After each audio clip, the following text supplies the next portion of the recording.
दोस्तों नमस्कार। महाराष्ट्र में बागी सांसदों के हाना के बीच में एक और नया ट्विस्ट आ गया है। तो क्या बागी सांसदों में से कुछ ने फिर से अपना मन बदल लिया है? आखिर जो सांसद कुछ दिन पहले तक एक झटके में सत्ता पक्ष की तरफ जाते हुए दिखाई दे रहे थे, उनमें से कुछ वापसी के संकेत क्यों दे रहे हैं? और आखिर नोटिस जारी होने के बाद ऐसा क्या हुआ कि साख हेमा भी बेचैन दिखाई देने लगा? दोस्तों, मौजूदा समय में देश की राजनीति में जो घटनाक्रम देखने को मिल रहे हैं, उन्होंने एक बार फिर यह साबित कर दिया कि राजनीति कोई रिमोट कंट्रोल नहीं है कि एक ही व्यक्ति सारे मोहरों को अपनी इच्छा के अनुसार चला सके। क्योंकि राजनीति में समीकरण बदलते हैं, हालात बदलते हैं और कभी कभी आखिरी वक्त में भी फैसले बदल जाते हैं। दोस्तों, पिछले कुछ दिनों से महाराष्ट्र में ऑपरेशन टाइगर को लेकर लगातार खबरें सामने आ रही हैं।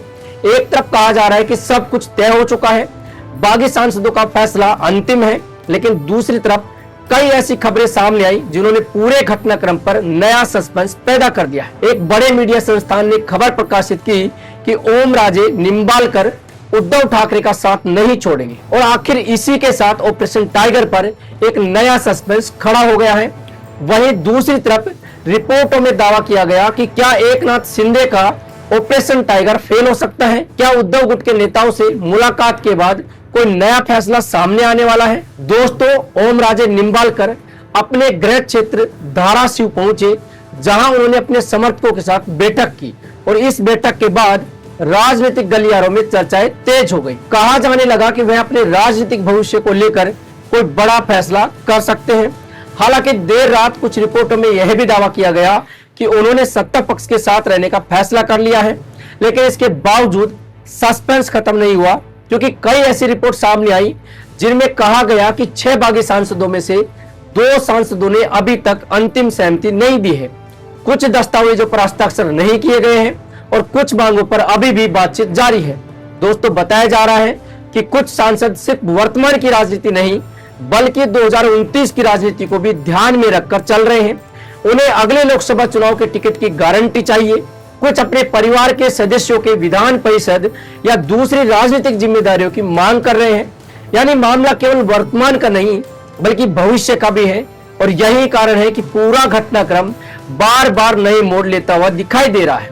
दोस्तों, इस बीच एक और बड़ी राजनीतिक हलचल तब देखने को मिली जब राहुल गांधी के सबसे भरोसेमंद रणनीतिकार माने जाने वाले कर्नाटक के मुख्यमंत्री DK शिव कुमार महाराष्ट्र पहुंचे। उन्होंने उद्धव ठाकरे और उनके सहयोगियों के साथ मुलाकात की और इसके बाद राजनीतिक हलकों में नई चर्चाओं का दौर शुरू हो गया, क्योंकि DK शिव कुमार को कांग्रेस का ऐसा रणनीतिकार माना जाता है जो मुश्किल परिस्थितियों में भी समीकरण बदलने की क्षमता रखते हैं। अभी कुछ दिन पहले कर्नाटक विधानसभा चुनाव में जो हुआ उसने पूरे देश का ध्यान खींच लिया। 7 सीटों के चुनाव में कांग्रेस 5 सीटें जीतने में सफल रही, जबकि बीजेपी को सिर्फ 2 सीटें मिली और जेडीएस अपनी एकमात्र सीट भी नहीं बचा सकी। सबसे बड़ी बात यह रही कि कांग्रेस के पास 5वीं सीट जीतने के लिए पर्याप्त संख्या नहीं थी, लेकिन इसके बावजूद 5वीं सीट कांग्रेस के खाते में चली गई और यही वह बात थी जिसने बीजेपी नेतृत्व को भी हैरान कर दिया।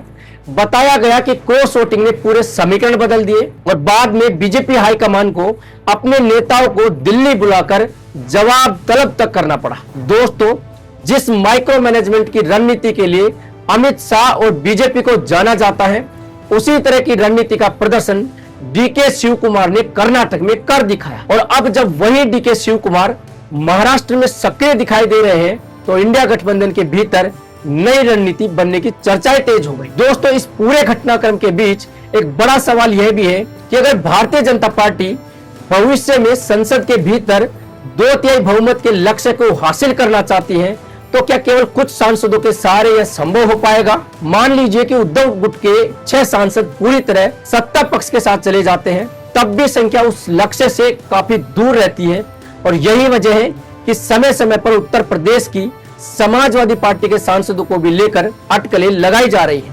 लेकिन वहां भी गणित आसान नहीं दिखाई देता, क्योंकि परिवार से जुड़े सांसद हैं, अल्पसंख्यक समुदाय से आने वाले सांसद हैं और कई ऐसे नेता हैं जिनके अपने सामाजिक और राजनीतिक समीकरण है। इसीलिए राजनीति में सिर्फ संख्या ही सब कुछ नहीं होती, समीकरण भी महत्वपूर्ण होते हैं और यही वजह है कि अभी तक कोई भी तस्वीर पूरी तरह साफ मानी नहीं जा रही। दोस्तों, राजनीति संभावनाओं का खेल होता है। आज जो तस्वीर दिखाई दे रही है जरूरी नहीं कि वह अंतिम तस्वीर हो।